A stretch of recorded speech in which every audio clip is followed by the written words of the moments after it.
सातारा जिल्हा परिषद आपल्या ताब्यात घेण्यासाठी सर्वच पक्ष तयारीला लागले आहेत. राज्याचे ग्रामविकास मंत्री जयकुमार गोरे यांनीही सातारा जिल्हा परिषद भाजपकडे खेचून आणण्यासाठी खेळी केली आहे. त्याच अनुषंगाने खटाव तालुक्याचे माजी आमदार डॉक्टर दिलीपराव येळगावकर, मायनी जिल्हा परिषद गटाचे उमेदवार ॲडव्होकेट सूरज पाटील यांच्या प्रचारासाठी शड्डू ठोकत आहेत. राष्ट्रवादीचे नेते सुरेंद्र गुदगे यांना पाडण्यासाठी त्यांनी सूक्ष्म नियोजन केले असून उमेदवारासोबत ते मतदारांपर्यंत पोहोचत आहेत. प्रतिस्पर्धी उमेदवार सुरेंद्र गुदगे यांचे तर त्यांनी वाबाडेच काढलेले आहेत. सुरेंद्र गुदगे हे ब्लॅकमेलर असल्याचे सांगत त्यांनी मकरंद पाटलांवरही निशाणा साधला. सूरज पाटील यांनीही यंदा मायनी जिल्हा परिषद गटात परिवर्तन अटल असल्याचे सांगितले आहे. सातारा जिल्ह्याच्या राजकारणात महत्त्वाच्या समजल्या जाणाऱ्या मायनी गटातून तुम्हाला उमेदवारी मिळालेली आहे आणि भारतीय जनता पार्टीकडून तुम्ही परवाच उमेदवारी अर्ज दाखल केलेला आहे निवडणूक निर्णय अधिकाऱ्यांकडे. काय भावना आहे? तुम्ही प्रथमच मैदानात आहात.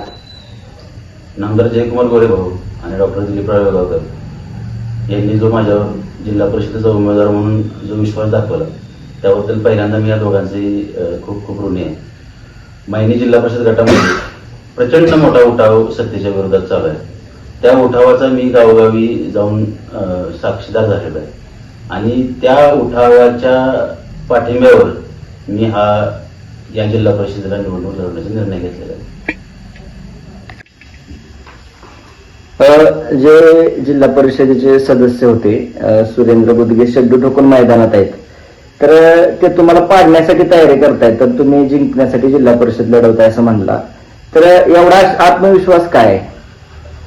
हा आत्मविश्वास मला मायनी जिल्हा परिषद गटातील जनतेने दिलेला आहे. कारण मी जिल्हा परिषद गटाचा दौरे करत असताना अनेक गावात त्यांनी केलेल्या कुरघोड्या, गावागावात भावकीत वाद निर्माण करणे, छोट्या छोट्या गावात सुद्धा ग्रामपंचायत लेवलच्या राजकारणात लक्ष घालून भावकीत वाद निर्माण करून गावात धुळफळी कशी मारली यासाठी त्यांचे जागले प्रयत्न. शिवाय मायनीसारख्या एवढ्या मोठ्या गावात जी विकास कामं डॉक्टर दिलीपराव येळगावकर आणि जयकुमार गोरे यांच्या माध्यमातून झाली, अशा अनेक सांगता येतील की जी विकास कामं डॉक्टरांच्या आणि जयकुमार गोरेंच्या माध्यमातून झाली त्या विकास कामांची निवड कॉन्ट्रॅक्ट सुरेंद्र गुदगे यांनी मिळवली आणि त्या कॉन्ट्रॅक्ट मिळवून त्या कॉन्ट्रॅक्टरच्या आधारे त्यांनी त्या कामातून अनेक कोट्यवधी रुपयांचे पैसे कमवले आणि तेच पैसे आज जिल्हा परिषद इलेक्शनासाठी खर्च करण्याचा त्यांचा मानस आहे. तर तो मानस उधळून लावण्यासाठी मी ही जिल्हा परिषद निवडणूक टाकताना लढवतोय. शिवाय तुम्हाला उदाहरण सांगायचं झालं तर मायनी बायपास, की ज्या बायपास रोडसाठी अत्यंत आत्मीयतेचा प्रश्न असणारा बायपास रोड मायनी बायपास, की त्या बायपास रोडसाठी नामदार जयकुमार गोरे यांनी जवळपास 3 कोटी रुपयाचा निधी दिला. त्या बायपास रोडची आजची अवस्था फक्त निवड 6 महिन्यात खड्डेमय झालेले आहे आणि अनेक असे विकास काम गावात आहेत की ज्या विकास कामांना सुरेंद्र गुदगे ग्रामपंचायतीच्या माध्यमातून आडकाठी घालण्याचा प्रयत्न करत आहे. त्याचे उदाहरण सांगायचं म्हटलं तर मायनी ते महादेव मंदिर, मायनी बायपास रोड ते महादेव मंदिराकडे जाणारा रोड 80 लाख रुपये डॉक्टर साहेबांच्या माध्यमातून मंजूर होऊन आले. तर त्या रोडचा ग्रामपंचायतीने युनिव्हर्सिटी दिला. ग्रामपंचायतीची युनिव्हर्सिटी न दिल्यामुळं, मायनी ग्रामपंचायतीनं ग्रामपंचायतीची युनिव्हर्सिटी न दिल्यामुळं गेल्या 1.5 वर्षापूर्वी मायनी नवी पेठ अंतर्गत रस्त्यासाठी आलेले 20 लाख रुपये माघारी गेले. मायनी रामोशी वस्ती अंतर्गत आलेले 20 लाख रुपये माघारी गेले. मायनी धनगर समाजाच्या अस्मितेचा प्रश्न असणारा पालखी मार्गासाठी आलेले 10 लाख रुपये माघारी गेले. मायनीतील बिरोबा मंदिरासाठी समाज मंदिरासाठी आलेले 10 लाख रुपये माघारी गेले. असे अनेक निधी जे जयकुमार गोरेंनी मायनीच्या विकास कामांसाठी देऊ केले होते ते निव्वळ नामदार जयकुमार गोरेंचे पैसे मायनीत घ्यायचे नाहीत हा एकमेव उद्देश ठेवून ह्या लोकांनी ग्रामपंचायतीची युनिव्हर्सिटी न दिल्यामुळे हे पैसे माघारी गेले. आणि अशा लोकांच्या, सत्ताधारी लोकांच्या बाबत लोकांच्यात फार तीव्र असंतोष निर्माण झालेला आहे आणि त्या असंतोषाचा उद्रेक येणाऱ्या 5 तारखेला निवडणुकीच्या रूपात आपल्या सगळ्यांना दिसेल. तुम्ही प्रथम जिल्हा परिषदेच्या मैदानात आहे आणि तुम्ही शड्डू ठोकलेला आहे, तर मतदारांचा प्रतिसाद कशा पद्धतीने? मतदारांच्या प्रतिसादाबद्दल बोलायचं झालं तर अत्यंत चांगला प्रतिसाद आम्हाला मिळतोय. त्याचं सगळ्यात महत्वाचं कारण म्हणजे जे नामदार जयकुमार गोरे भाऊंनी मायनी गटासाठी जे आणलेलं टेंबूचं पाणी, त्या टेंबूच्या पाण्याचं चालू असलेलं काम विधानसभेच्या इलेक्शनच्या पूर्वी भाऊंनी त्या कामाचा नारळ फोडला.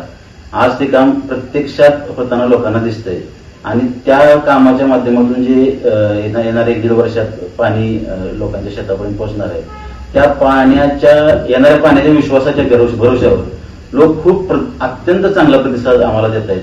डॉक्टर साहेबांच्या नेतृत्वाखाली आम्ही जेव्हा गट पिंजून काढतोय तेव्हा लोकांच्या उत्स्फूर्तपणे भावना अशा आहेत की आम्हाला ह्यावेळी बदल घडवायचा आहे आणि तो बदल आम्ही घडवणार आहोत.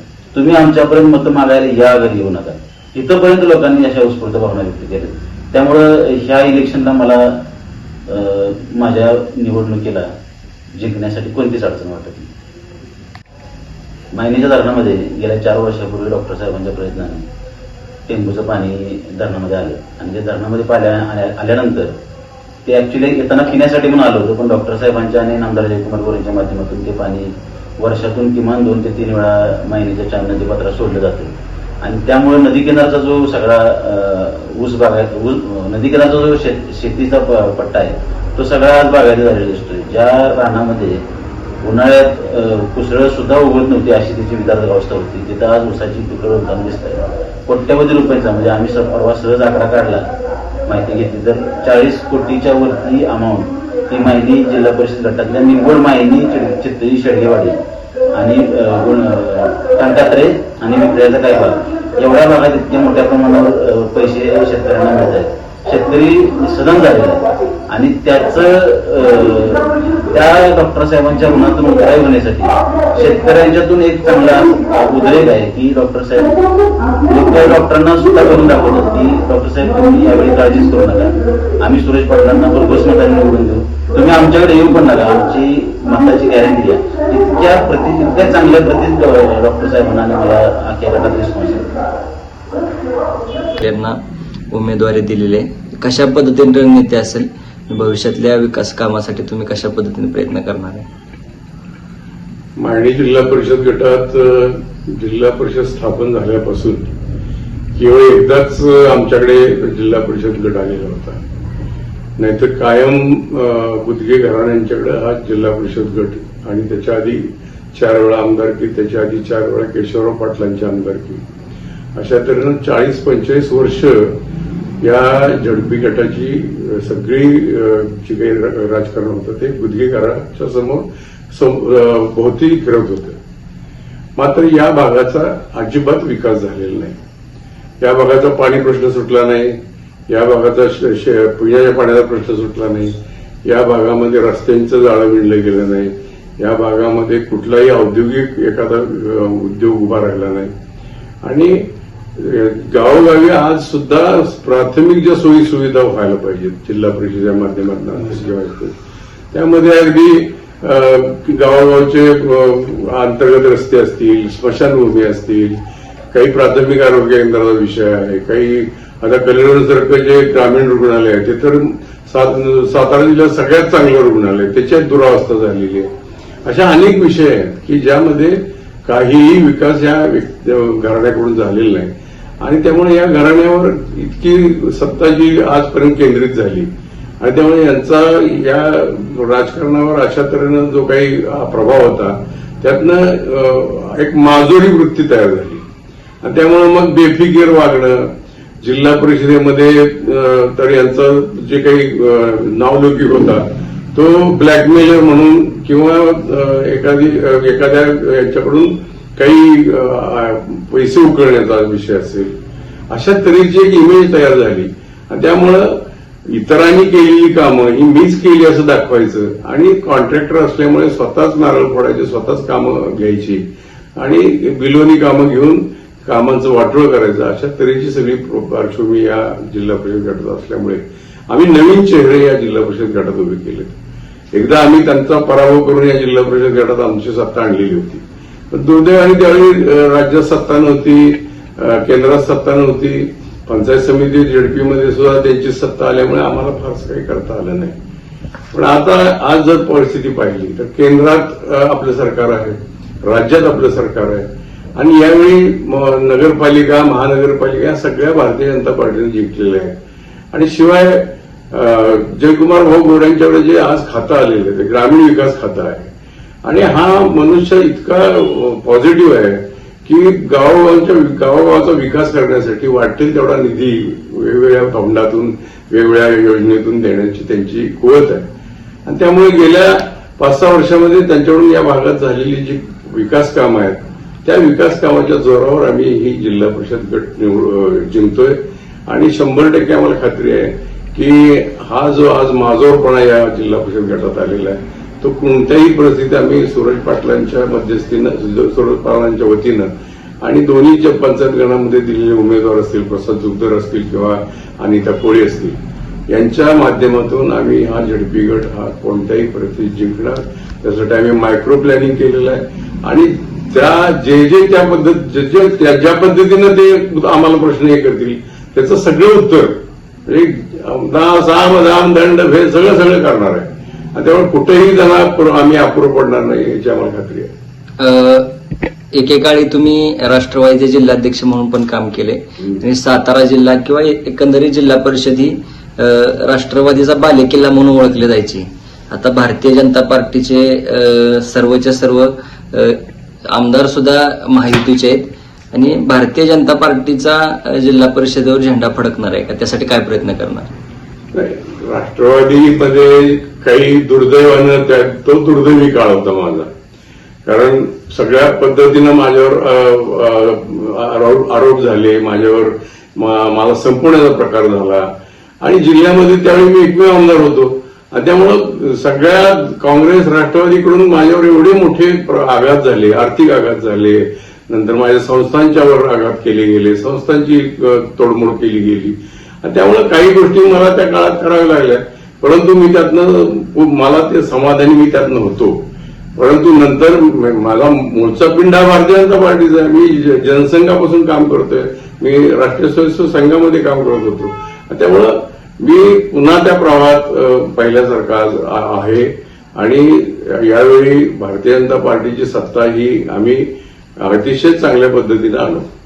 तुमचे पूर्वीपासूनचे विरोधक आहेत सुरेंद्र गुदगे, जिल्हा परिषदेला तुमच्या विरोधात त्यांनी मैदानात उतरलेले, तर कशा पद्धतीने त्यांचं आव्हान तुम्हाला वाटतंय? त्यांचं आव्हान तसं काही नाही. त्यांच्याकडे ज्या 2 संस्था आहेत त्या आमच्या संस्था आहेत, आम्ही स्थापन केलेल्या संस्था आहेत. आज त्याही संस्थेमध्ये काय काय भानगडी चाललेल्या आहेत आम्हाला सगळं माहिती आहे, परंतु शेवटी कसं आहे ते झाड आम्ही लावलेलं आहे. त्यामुळे आजपर्यंत आम्ही त्या संस्थेवर कुठं आघात करायचा प्रयत्न केलेला नाही. नाहीतर त्यांच्या शाळेमध्ये काय काय अनैतिक व्यवहार चाललेले आहेत, कुठले शिक्षक काय पद्धतीनं मुलींना टॉर्चर करतायत, हे सगळं आमच्याकडे पुरावे आहेत. आणि आज ज्या बँकेचे ते मालक होऊन बसले ती बँक सूरज पाटलांच्या वडिलांनी स्थापन केली, शिवाजीराव पाटलांनी स्थापन केलेली बँक आहे. पण केवळ त्यावेळी 85 साली चंद्रहार पाटील आणि भाऊसाहेब गुदे एकत्र आले आणि मग त्यावेळी गाव एक झालं आणि गाव एक झाल्यावर मग संस्था एकाकडेच कशा ठेवायच्या म्हणून निम्मी करत त्यांनी सगळ्या संस्था लाटल्या. नाहीतर त्यांचा योगदान या संस्थेमध्ये काहीच नाही. त्यामुळे त्याचं फार आव्हान आम्ही मानत नाही आणि त्याची जी काही प्रवृत्ती आहे वापरा आणि फेकून द्या ही जी आहे, जो स्वतःच्या आईचा झाला नाही, तो स्वतःच्या भावाचा झाला नाही, ज्यानं स्वतःच्या वडिलांची काळजी घेतली नाही, तो जनतेची काय काळजी घेणार? त्यामुळे आम्हाला ते आव्हान वाटतच नाही. फक्त काय झालं की पैशाच्या जोरावर आजपर्यंत काही गोष्टी ते करत गेले, पण आता तोही प्रकार आम्ही होऊ देणार नाही, कारण जनताच मिटली आहे. आता ही इलेक्शन जनतेने ताब्यात घेतली, कार्यकर्त्यांनी ताब्यात घेतली. त्यामुळे त्यांनी काय काय करायचं ते करू देत, त्या प्रत्येकाला आमचं उत्तर आहे आणि त्यामुळे त्यांचं काही आव्हान फार मी मानत नाही. आता एकंदरीत आपण पाहायला गेलं तर दोन्ही राष्ट्रवादी शिवसेनेची युती होताना आपल्याला पाहायला मिळते, तर कशा पद्धतीनं जिल्हा परिषदेवर ते काम करणार आहेत? एक तर कसं आहे, जी राष्ट्रवादी पुण्यात आणि पिंपरी चिंचवडमध्ये वाढली, सातारा जिल्ह्यामध्ये त्यांनी जो काही प्रभाव टाकला हा सगळा प्रभाव संपलेला आहे. सातारा जिल्हा त्यांच्या हातातून गेलेला आहे, पुण्यामध्ये त्यांची पार वाटाघात झालेली आहे, पिंपरी चिंचवडमध्ये वाटाघात झालेली आहे. त्यामुळे राष्ट्रवादीचं आव्हान आता नाहीच आमच्या पुढे. आणि शिवसेना ही काय आमचा मित्र पक्ष आहे, पण शिवसेना थोडीशी आता चुकीच्या पद्धतीने वागतीये. पण आमच्या या झडपी गटामध्ये तर शिवसेनेचं काही फारसं आम्हाला आव्हान नाहीये, उलट त्यातले काही शिवसैनिक आमच्या बरोबर आहेत. त्यामुळे शिवसेना ही काय आज आमचा विरोधक नाही. आम्हाला आज फक्त राष्ट्रवादी काँग्रेस दिसते, पण आज आमच्या झडपी गटात असं झालंय की राष्ट्रवादीतच 2 फूट झाली. हे शरद पवारांचे राष्ट्रवादीचा उमेदवार आमच्या झडपी गटात आहे आणि अजित पवारांचा उमेदवार झडपी गटात आहे. आणि त्यामुळे राष्ट्रवादीचाच फूट आमच्या गटात झालेली आहे, त्याचा आम्हाला नक्की फायदा होईल. आता राष्ट्रवादी आणि शिवसेनेची युती असली तरी महेश शिंदेच्या पत्नी प्रिया शिंदे या भारतीय जनता पार्टीकडून लढवतात आणि महेश शिंदेने त्यांच्यासाठी कंबर कसलेली आहे. आता तो विषय काही माझ्या लेवलचा नाही, कारण मी आता काही जिल्ह्यामध्ये फारसं लक्ष घालत नाही. मी जरी या जिल्ह्याचा पहिला आमदार असलो तरी मी या जिल्ह्याच्या राजकारणात फार कुठं स्वतःला मी गुंतवून घेतलेलं नाही. तो वरिष्ठांचा निर्णय वरिष्ठ पाहतील, तिथली जनता पाहिल. पण असं हे या बाबतीत मी काही फार बोलू शकत नाही. आता सातारा जिल्हा भाजपमय होताना दिसतोय आणि जनता पार्टीत प्रवेश होताना दिसत आहेत. जिल्हा परिषदच्या अध्यक्ष असतील अरुणादेवी पिसाळ किंवा नितीन बरगुडे पाटलांनी भाजपच्या कमळ हाती घेण्यास निर्णय घेतला. आता वाईमध्ये काय आहे, जे खासदार झाले ते आमच्या ताकदीवर झालेत. त्यांना खरं वाटायला पाहिजे की आपण खासदार पदावर जे गेलो ते भारतीय जनता पार्टीमुळे गेलोय, ते काही राष्ट्रवादीच्या ह्याच्यामुळे ताकदीमुळे गेले नाही. राष्ट्रवादीची तेवढी सदस्य संख्याच नव्हती.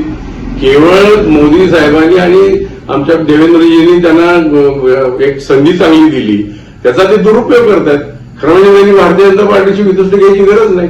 पण आज मकरंद पाटील आणि एकाच घरात 2-2 पदं दिली, म्हणजे वाईट जे काय बाकी सगळे संपले काय. आणि त्यामुळे वाईमध्ये फार मोठी नाराजी आहे की दोन्ही पदं सगळी पदं तुम्ही तुमच्या घरात घेताय आणि ज्यांच्यामुळे ही पदं मिळाली त्यांना तुम्ही चिरडायला लागलाय. आणि त्यामुळे वाईमध्ये फार मोठा असंतोष निर्माण झालाय. त्या त्यांच्या घराणेमुळे झालाय आणि घराणेशाहीमुळे झालाय. आज मायनीमध्ये घराणेशाही होती ती संपते आणि त्यामुळे वाईमध्ये सुद्धा ही घराणेशाही संपण्याच्या मार्गावर आलेली आहे. राष्ट्रीय काँग्रेसचे प्रदेशाध्यक्ष हर्षवर्धन सपकाळांनी गेल्या सोमवारी स्टेटमेंट केलं होतं की युतीत जे घटक पक्ष आहेत त्यांच्यासोबत घड्याळासोबतही जाणार नाही आम्ही. आणि दुसरीकडे जिल्हाध्यक्ष त्यांच्याच पक्षाचे असणारे रणजितसिंह देशमुख निमसोड गटाचे राष्ट्रवादी घड्याळाचे उमेदवार संदीप मांडव यांच्या उमेदवारी अर्ज भरताना दिसले आपल्याला. नक्की काय चाललंय दोन्ही पक्षात? रणजित देशमुख नेमके कुठल्या पक्षात आहे त्यांनाच माहित नाही अजून. कारण रणजित देशमुखांनी केवळ संदीप मांडवेला पाठिंबा किंवा उमेदवारी दिली असं नाही किंवा त्यांचाच अर्ज भरायला म्हणजे असं नाही. तर आता जे मांडवी झेडपी गटाचे उमेदवार आहेत आपले सुरेंद्र गोदी यांच्यासाठी सुद्धा ते प्रयत्न करतायत. त्यांचा एक खास कार्यकर्ता जो अतिशय त्यांच्याबरोबर अनेक वर्ष त्यांच्या खांद्याला खांदा लावून काम करतोय ते ऍडव्होकेट सावंत हिवरवाडीचे, ते अर्ज भरत असताना त्यांनी सांगितले की आपण युती आपली आहे. मी इकडे कलिरंगात पंचायत समितीला उभा राहतो काँग्रेसतर्फे. तर त्यांनी सांगितलं तुला काँग्रेसचं हाताचं पे मिळणार नाही अजिबात, मी देणार नाही एबी फॉर्म. त्यांनी विचारलं का नाही देणार, तर नाही म्हणे आपल्याला इथं सुरेंद्र गोदी यांना मदत करायची. म्हणजे त्यांना नेमकं अजून ते परिपक्वच नाही असं माझं मत आहे राजकारणामध्ये. कारण अनेक वेळा ते शिवसेनेत गेले, पुन्हा काँग्रेसमध्ये आले, पुन्हा आमच्यामध्ये यायचा प्रयत्न चालला होता. त्यामुळे त्यांच्या बाबतीत हे आणि हर्षवर्धन पाटलांचं कोण ऐकते या महाराष्ट्रात. त्यांच्या विदर्भामध्ये खासदार आमदाराचं केवढं मोठं युद्ध चाललंय. त्यामुळे काँग्रेस ही आता संपत आलेली संघटना आहे. आता आमच्या झेडपी गटातला उमेदवार सुद्धा पूर्वी काँग्रेसमध्ये होता, नंतर अजितदादांच्याकडे गेला, शरद पवारांच्याकडे गेला, आता अजितदादांच्याकडे आला, मध्येच रामराज यांच्याकडे होता. म्हणजे अशा तऱ्हेची ही सगळ्या पक्षात हिंडून आलेली माणसं आहेत. यांना कसलाही ध्येय धोरण नाही, यांना कसलाही कुठला पक्षावर कुठला त्याचा विश्वास नाही. अशा तऱ्हेची सगळे लोक आहेत. त्यामुळं हर्षवर्धन सपकाळांना फार काही या जिल्ह्यात मिळेल असं काही वाटत नाही. मान तालुक्यात तर काँग्रेस सगळी संपलेली आहे. त्यामुळं त्यांना जिथं आता जो कोणी पैसा देईल, जो कोणी काही मदत करेल त्यांच्याबरोबर राहायचं असं त्यांची सगळी भानगडी चालली आहे. आता मसवड नगर परिषदेच्या निवडणुकीतही काँग्रेसनं राष्ट्रवादी घड्याळाच्या उमेदवाराला बिनशर्त पाठिंबा दिला होता आणि त्या आताच होऊ घातलेल्या जिल्हा परिषदसाठी हर्षवर्धन सपकाळांनी सांगितलं होतं की ज्याला पाहिजे त्याला एबी फॉर्म द्या, परंतु आपल्या मतदारसंघात त्यांच्याच मतदारसंघात एकही एबी फॉर्म उमेदवारांची इच्छा असूनही दिलेली दिसत नाही. हो तेच सांगतो ना, म्हणजे सगळीकडे तीच अवस्था आहे. मसवड नगरपालिकेवर तर त्यांचं पाणीबंद झालं ना, कारण सगळ्यांनी एकत्र घेतलं, सगळे पक्ष एकत्र करून खिचडी करायचा प्रयत्न केला आणि त्यामुळं तिथे शून्य विरोधक झाले. जयकुमार गोरेंनी सर्व सीट जिंकले. त्यामुळे या जिल्ह्यात काँग्रेसची वाताहत झालेली आहे, राष्ट्रवादीची वाताहत होत आहे. त्यामुळे भारतीय जनता पार्टीशिवाय आता या जिल्ह्याला, या राज्याला, या देशाला दुसरा पक्ष काही मदत किंवा काही विकासच करू शकत नाही आणि त्यांचं अस्तित्वही राहत नाही अशी अवस्था आहे. आपल्या तालुक्यातील जिल्ह्यातील बातम्या सर्वप्रथम पाहण्यासाठी आजच सातारा न्यूजला YouTube चॅनलवर सबस्क्राईब करा, लाईक करा, शेअर करा आणि बेल आयकॉन प्रेस करायला विसरू नका.